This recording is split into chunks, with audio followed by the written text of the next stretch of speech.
Ngayon ko lang in my almost 15 years dito sa committee, sa Congress na ito, ngayon ko lang nakita yung ginagawa mo, Attorney Harder. There were other officials of government na nag-appear dito. They have lied. Pero hindi kagaya ng extent ng ginagawa mo. So, kung ako lang ang personal na tatanungin, ako, maski holidays, ikukulong kita eh. To tell you frankly. But because of the intercession of the chairman of this committee, the Honorable Paduano, I will accede to that. Thank you, Madam Chair. The manifestation of Chairman Acop is duly noted. Chairman Paduano. Thank you, Chairman Akop. Thank you po. A manifestation, Madam Chair, because I was the one who moved for this, the contempt. Honorable Adjong. Yes, I agree with Congressman Acop. Kasi para sa akin, Madam Chair, hindi po biro na sasabihin yun. I don't think that was expressed. Kung nasabi po yan, it was not intended as a joke. So nakikita ko po, Madam Chair, talagang merong ano doon. Seryoso po, and he means what he said. Hindi yung joke yun. It's actually, it's not only an insult to this committee, it's an insult to the institution. Nasasabihin mo, huwag kayong kakain doon dahil baka ma-poison kayo or ma-drug kayo tapos magpa-drug test kayo, magiging positive kayo. Anong pagkakaalam niya sa House of Representatives na tayo ay nagbibigay ng pagkain na hindi lang nutritious pero masama sa kalagayan. So ako, Madam Chair, yun ang pinaka hindi ko matanggap na insulto sa institusyong ito. Tama po, first time, marami pong sinungaling pong nag-appear dito sa Committee on Public Accounts. Marami po talagang sinungaling nag-appear dito, pero hindi ko inaasahan na mga ganung aligasyon na maririnig ko dito. The manifestation of the Honorable Adjong is likewise noted. Our parliamentary status, there's a motion to suspend the implementation of the detention order to January 6. The same is duly seconded by the Honorable Gutierrez. Do we have any objection? There being no objection, the motion is hereby granted. Somebody's raising his hand. Please identify yourself. Mr. Chair, I'm Councilor Mike Maravilla. I was present during the last hearing that was conducted. And if we could go back to the record, at 2 p.m. we were eating our lunch, that the food was served during that last hearing, Madam Chair. I believe, Councilor, that whether you ate or otherwise is beside the point. What we are after to is the fact that you were warned not to eat because of the allegation that we might put drugs or poison to your food. Please be informed that we are being served the same food which are being served to all the resource persons. And I totally agree with all the members of the House who have made their own manifestation already. This is a serious attack to this institution. And certainly, we do not do that. Do we know if there are members who wish to interpolate now? I have some few questions, Madam Chair, but it's nearing 3 o'clock. So I have a couple of questions that I'd like to ask to the National Heritage Commission.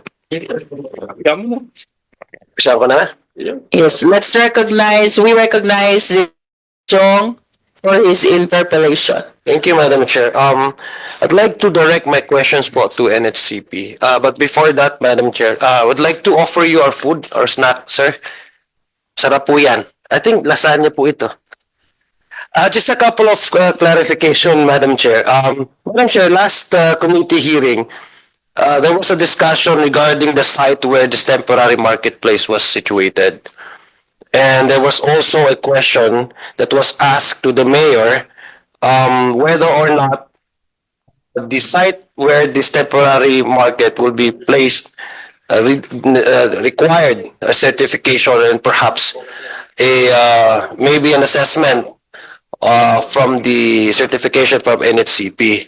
Considering, Madam Chair, that I believe the area where it was constructed, this temporary marketplace, is considered part of the heritage zone of Silay City.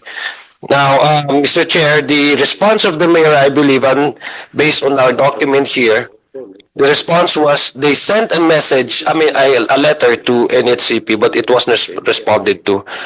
Now, we have here Chairman Jose. I'd like to ask po, Chairman Jose, to po, from this, nagsulat po sila, did you receive any request letter from the municipality, the city of Silay? We have a timeline here, Your Honor, Yes. of the communications and the responses that we made, starting from July 29, when the resolution was passed for the lifting, requesting for the lifting of the important cultural property status of the Silay market. So through the correspondence, we also conducted correspondence with the National Commission for Culture and the Arts, and the National Commission for, we correspond, no? The National Commission for Culture and the Arts said there is no cultural, artistic, architectural, national significance to the market. Now, the market is at least 55 years old, which qualifies it as a possible important cultural property. But since it hasn't been declared a national landmark, nor does it possess a marker from our institution, and we already have marked the Silay Heritage Zone as a series of houses based on NHI Resolution number 2, series of 1990, and NHI Resolution number 3 of series 1993. The market does not fall within the heritage zone Okay. of the concern. What about the establishment in itself? It was over 50 years, no? Under Republic Act 186 po, how many years can establishment, for example, be considered as part of a national heritage asset?